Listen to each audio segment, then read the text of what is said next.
Welcome back to The Leftovers, your Christian podcast where we discuss the difference between men and women without any scientific research. It's all speculation.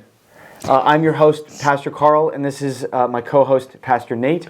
And we're really actually just going to talk about last week's sermon because neither one of us are qualified to talk about the opposite sex. So let's get right into it. Man, we've kicked off how you smooth over that. That was good. Just series. Thank you. Let's move on. Here you go. Yeah, I got to save some credit. There you go. We kicked off a brand new series. I'm so stoked about this one. It's called Will You Be My Neighbor or Won't You Be My Neighbor? Mm-hmm. Last week we talked about what's the biblical definition of a neighbor, what's my responsibility to my neighbor. And this last week, it was probably, and I mean this, it was one of the best messages I've ever listened to. It contextualized what it looks like to witness to somebody, to give my testimony to someone, and made it attainable, which the gospel should be attainable. It shouldn't be some far-fetched thing that I have to be a master in theology to attain. Yeah. It should be something that every Christian is empowered to do and capable of doing. And I think it was phenomenal. That's cool, man. I think you did a great job, too, kicking off the series 2 weeks ago, just by talking about, who was your neighbor, your responsibility towards them, but also the puppets. Thank you. I'm creative. Proud of the puppets. Even if it wasn't the best message, I had a lot of fun with the puppets. So it was good, man. If you haven't seen it, I'm not telling you that you need to go back and watch it, but if you've ever been curious about what the inner monologue in my mind looks like, it was the interaction with the puppets. That alone is worth it right there. So... Yeah, absolutely. Yeah. But I have questions about this last message. Yeah, man. We recapped it, but what I want to know is why is it so? Let me back up. I'm sorry. Tips on developing, because let's hit the first 3 points real quick. Mm-hmm. You talked about how do we witness to somebody? First we share our story, right, our testimony. Mm-hmm. How do you begin developing a testimony, especially for people who feel like their testimony is boring? We have a lot of Christians who just like they grew up in their church and their testimony's like, I got saved when I was 6, 7, 8, and I was never out doing hard drugs or robbing people. Right. So how do I develop a testimony? Yeah, what's interesting though is that there are lots of people, because I have lots of friends like that, and even my testimony is not too wild. But I think the people who feel like that they have the least testimony are actually the ones who need to share it the most. And the reason I say that is because the people who think they're saved, the people who think that they've never done anything bad, the people who think that they're right there, are oftentimes the people who are hardest for the love and for the truth of the gospel to penetrate their hearts, because they see themselves just as normal, right? Not needing anything like that. So I think even the Christians who say, man, I don't have a crazy testimony. I didn't, spend time in jail. I never, whatever, right? Threw eggs at houses, mailbox, with a bat, never did any of that stuff. It just was normal. I think for them, man, their story is even more powerful, because the truth is that regardless of what how bad your sin was, that there is a life change, there is something different that you experience with that. And I think also there's testimony in terms of keeping you from that, right? Hey, listen, I grew up in this home and I didn't experience that myself, but man, thank God, that I found fulfillment in him in an early age. I found satisfaction in him. I found purpose in him. And then so that same purpose is the same thing that they can continue to share about as well too. But yeah, I think the people who feel like they have the least amount of testimony are the people who actually need to share it the most, because that's the ones that you don't hear about. Sure. And that's where most people resonate. Yeah. No, that's a good answer. Yeah, that's a good answer. Let me. Is that a good answer? It's a good answer. You sure it's a good answer? Yeah. I would tell that I have a lot of students that feel that way, like their testimonies just aren't anything crazy. They're not lucrative, and I'll be sure to take that to them as well. Yeah. But number 2, your second point was this, which is that I have to be set free from the fear of man. So I feel like obviously a lot of people will resist sharing their testimony because they don't know how somebody's going to react. And apart from this just being a giant Franklin County issue, is that none of us like having difficult or uncomfortable conversations. It's kind of like, you ever watch Parks and Rec? Yeah. Yeah. You know how like everybody in Pawnee has that weird thing where they mouth the water fountains? No, I don't remember that part. They had to develop a special water fountain that made it impossible for people to put their entire mouths over because that's like a serious. Anyways, but that's Chambersburg's thing, is that we don't like having awkward or uncomfortable conversations. We mouth our water fountains, there's a pretty massive, I would say, fear of man on most people. But when you share your testimony, you become pretty aware of it. Right.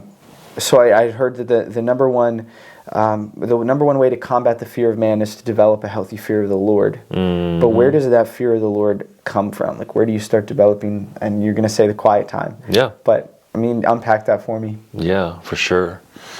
I think, you even saw a little bit of it today, right? With Caden. My son today, he found some Starburst, and, he had a couple already, and then he looked at me, he said, "Can I have more?" And then I said, "No, man." And then he just kind of put it away. But then afterwards, he found Mom, and then told Mom to open it for him. And then, long story short, Mom said, "Hey, let's go see Dad." And then he said, "Why are we going to go see Dad?" And she said, "Why are you scared?" And he said, basically, I shouldn't have eaten the Starburst. And then so then there was this fear that he had, not really of me, but he knew that he did something wrong in that sense. He feared the disapproval that came with that.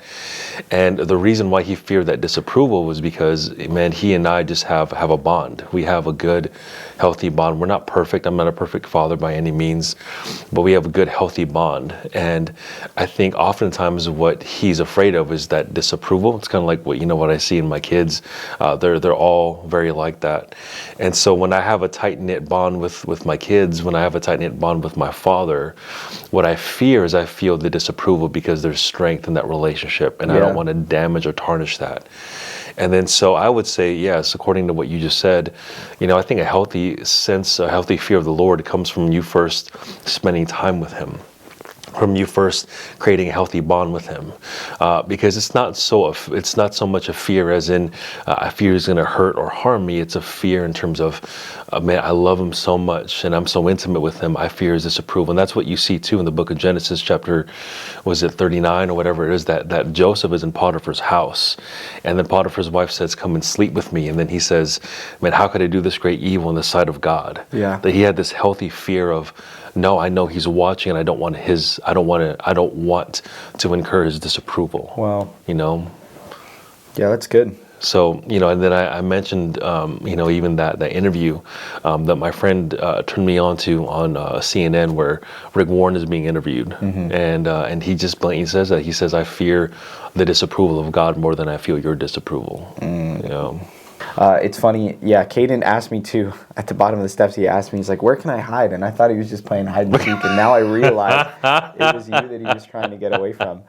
But that's hilarious, man. Yeah, I feel like, it's not sinful to recognize that you're fearful of man.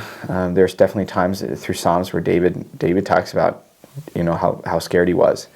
But he always came back to his relationship with the Lord, and he feared Him over man, and right. Which caused him to be obedient time and time again. Yeah.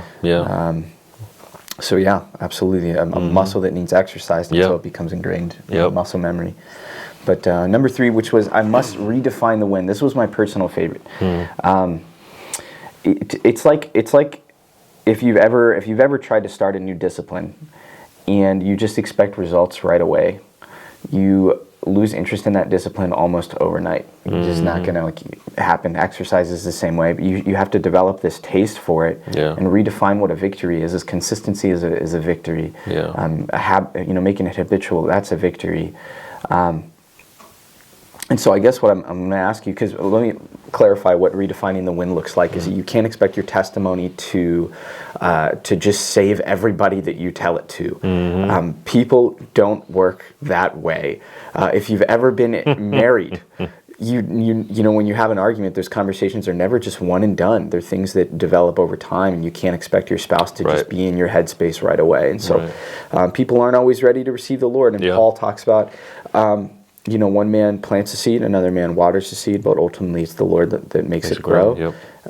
You gave that testimony about, was it Sadie that was watching the plants grow or so? Yeah, that was Sadie. Yeah. She put a seed in the ground and water it, and she's like, why isn't it working? Stood right there. Yeah, stood right there. And it just doesn't work that way. Your responsibility is not to save somebody. It's just to be faithful to the call, right? To share your testimony, to always be ready to give an answer for the hope that you have, which is in 1 Peter. And and so the definition of a win is just your willingness to share this invitation to come and see that Jesus is good. Right.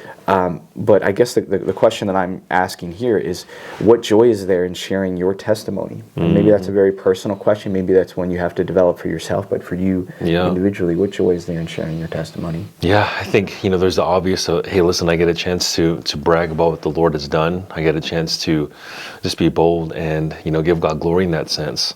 But I think there's also joy in just the sense of like knowing that you've been obedient, right?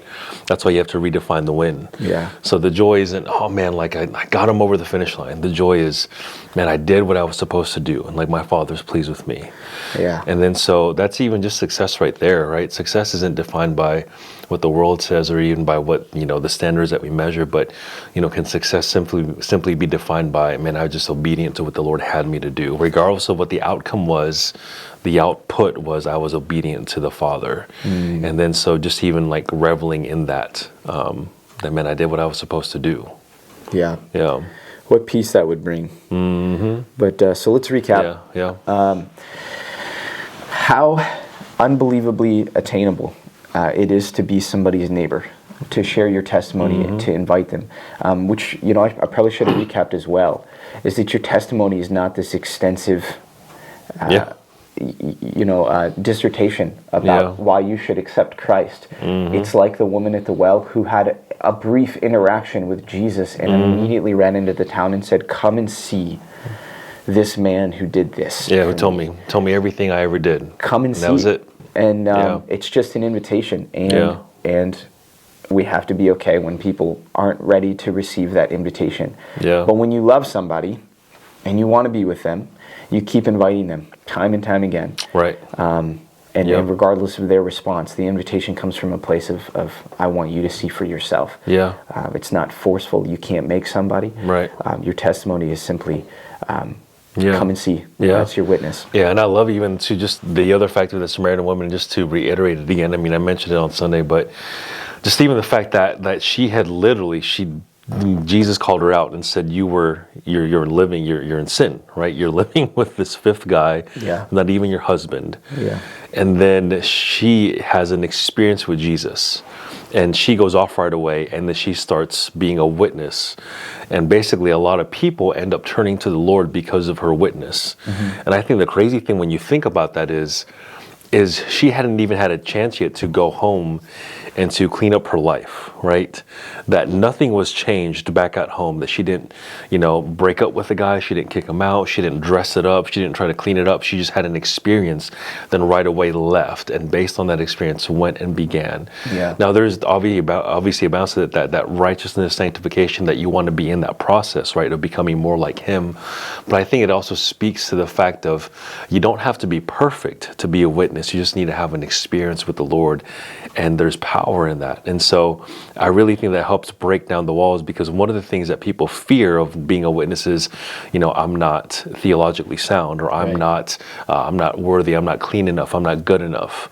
The only thing that qualifies you to be a witness is what you've seen, heard, or experienced. Wow. And that's it. And if you've had an experience, you can be a witness for Jesus. Ooh. So what are you thinking? I think, sorry, I delayed there. Yeah. I think you're right. I think for years, I remember my times through high school, I had a lot of intellectual friends.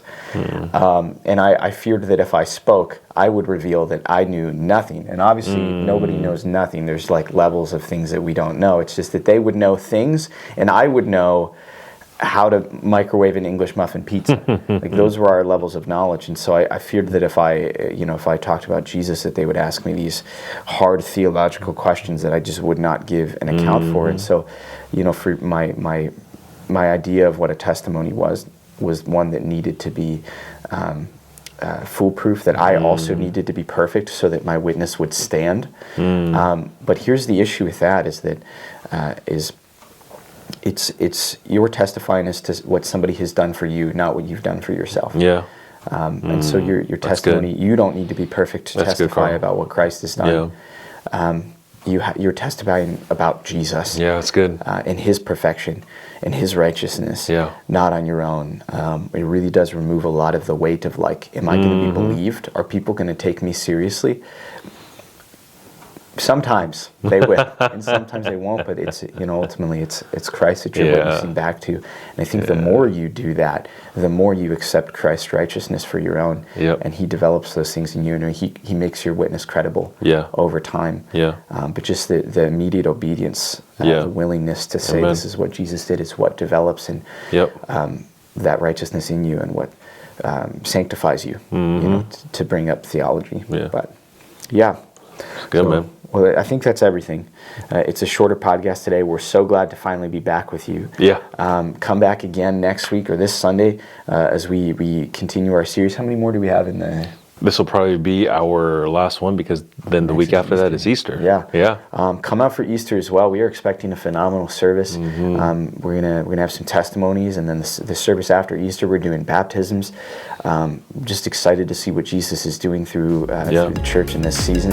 Amen. We're glad to be with you all. So be good, guys. Thank you.